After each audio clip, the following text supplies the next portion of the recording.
Hey guys, it's me again, Ron Williams.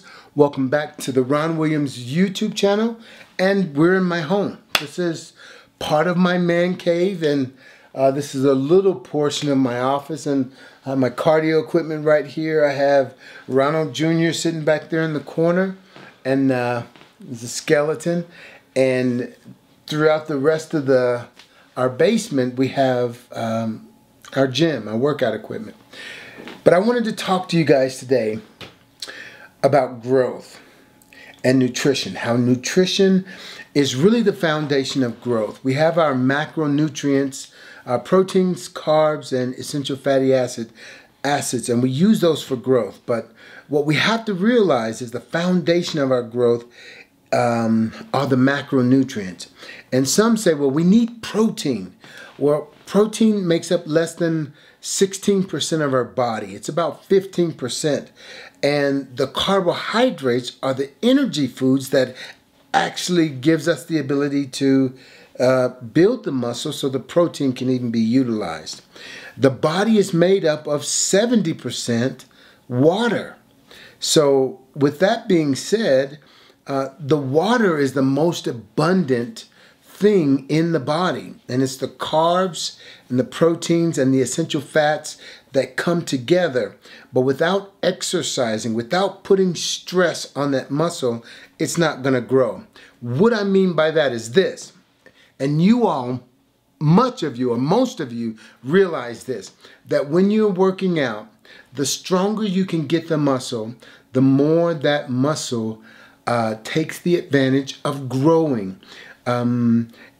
What's important with that is this, is that when you start to lift, you tear the muscle fiber. That muscle fiber is torn, and it repairs according to how you tore that muscle fiber. Well, once you tear it, during the repair stage is where the nutrition comes in, and you feed that muscle, and the muscle repairs, and you give it that nutrition, and it gives it the ability to grow.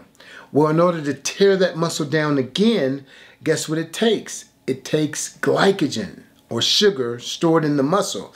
It takes carbohydrates or energy foods to exert and really make that muscle work. So it really is a science to get it all to work together, to get your nutrition and your training working together. But the nutrition is 80% of it. If you eat extremely well and you don't exercise, you're most likely not going to get the results you want. If you train extremely hard and you don't get the nutrition right, you're not going to get the results that you want, and vice versa. So what I want you to do is concentrate on the nutrition as well as the training.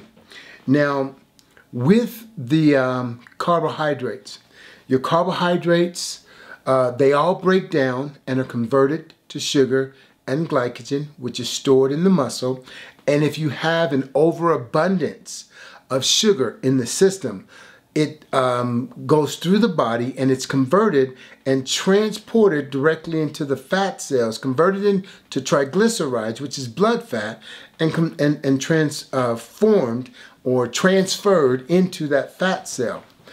All calories are capable of being converted and forced into the fat cells if you have an overabundance. The body looks at calories completely different than we do. When the body has excess body fat and more calories, it says this is more energy for the future. If you know, I've got a lot of stored energy. The body stores energy two ways. One is the body stores energy in the muscle, and that's short-term energy, which is called glycogen, and it stores the energy in the fat cell for long-term energy, and that's called excess body fat or fatty tissue. Now, the problem with the fatty tissue, the body loves it because it's more energy. But we don't like the appearance of it. We need to use more of the fat that's in the fat cell and store more glycogen in the muscle cell.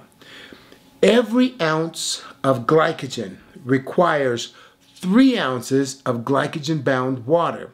So if I have an ounce of glycogen, there's 3 more ounces of glycogen-bound water. So what I need to do is get my body in a place where I'm storing more glycogen.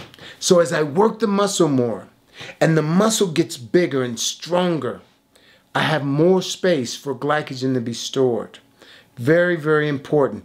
If I use more glycogen, I can get my body to stay leaner. Why? Because when I eat these calories, those carbohydrates are pushed into those storage areas in the muscle for glycogen. But if there's no room there to store the glycogen, it reverts and it goes and it's converted into fat in the fat cell. And that's what we don't want.